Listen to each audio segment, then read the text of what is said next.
आप देख रहे हैं अनोखा पोस्ट। केरल में हुए विमान हादसे को लेकर लोगों में एक अजीब सा डर का माहौल बन गया है। लोग अब अपने शहरों के एयरपोर्ट के बारे में सोच रहे हैं और बातें कर रहे हैं। तो चलिए आज हम भी पटना के एयरपोर्ट के बारे में आपसे कुछ बातें कर लेते हैं। पटना का एयरपोर्ट खतरनाक है।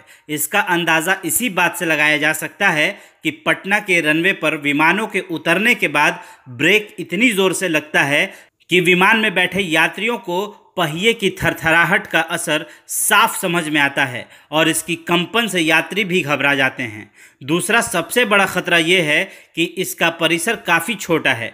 एयरपोर्ट पर उड़ान भरने और उतरने वाले विमान परिसर के छोटा होने की वजह से काफ़ी नीचे उड़ते और उतरते हैं। यदि विमान को इतना नीचा न किया जाए तो लैंडिंग के दौरान टचडाउन से विमान के आगे निकलने का खतरा हो जाता है। रनवे के ख़त्म होते ही महज चंद फ्लांग पर एयरपोर्ट की बाउंड्री है। ऐसे में एक बड़े हादसे का परिणाम हो सकता है। पटना एयरपोर्ट का तीसरा सबसे बड़ा खतरा सचिवालय का वॉच टावर है।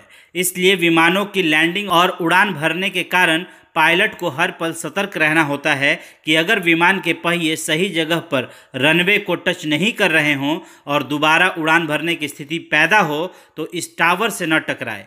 एयरपोर्ट का चौथा खतरा दूसरे छोर पर रेलवे की पटरियां हैं। इन पटरियों के ऊपर बिजली के तार और पोल हैं जिससे रेलवे परिचालन होता है।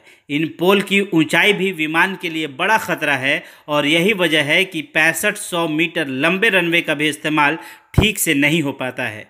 पटना एयरपोर्ट का एक और ख़तरा ये है कि यहाँ अगल बगल खुली मांस मछलियों की दुकानें हैं जो कि आसमानी खतरे को बुलावा देते हैं, जिससे इनके असंतुलन होने का खतरा बना रहता है।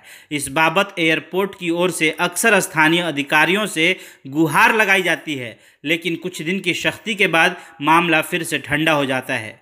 तो वहीं पटना हवाई अड्डा, जिसका रनवे केवल 2072 मीटर लंबा है और जिसमें पूर्व से आने वाली फ़्लाइट्स की लैंडिंग के लिए 1938 मीटर तथा पश्चिम से आने वाली फ़्लाइट्स की लैंडिंग के लिए 1677 मीटर स्थान है, जो कि आपदाओं से भी ग्रस्त है। संघीय विमानन प्रकाशन अमेरिका के आंकड़ों के मुताबिक बोइंग 737 और एयरबस A320 की सुरक्षित लैंडिंग के लिए आवश्यक पर्याप्त रनवे लंबाई 2300 मीटर होनी चाहिए। ये दो प्रमुख यात्री विमान हैं जो आमतौर पर पटना हवाई अड्डे से बाहर भेजे जाते हैं। बिहटा एयरपोर्ट निर्माण में भी देरी है। बिहटा में एक नागरिक एयरपोर्ट को विकसित करने की योजना है। हालांकि अभी एयरपोर्ट की डिज़ाइन को लेकर काम चल रहा है और निर्माण की प्रक्रिया ठीक से शुरू नहीं हुई है। शुरुआत में तो इसे 2020 तक पूरा करने का लक्ष्य रखा गया था, लेकिन अभी स्थिति को देखते हुए लग रहा है कि इस काम में काफ़ी समय लगने वाला है।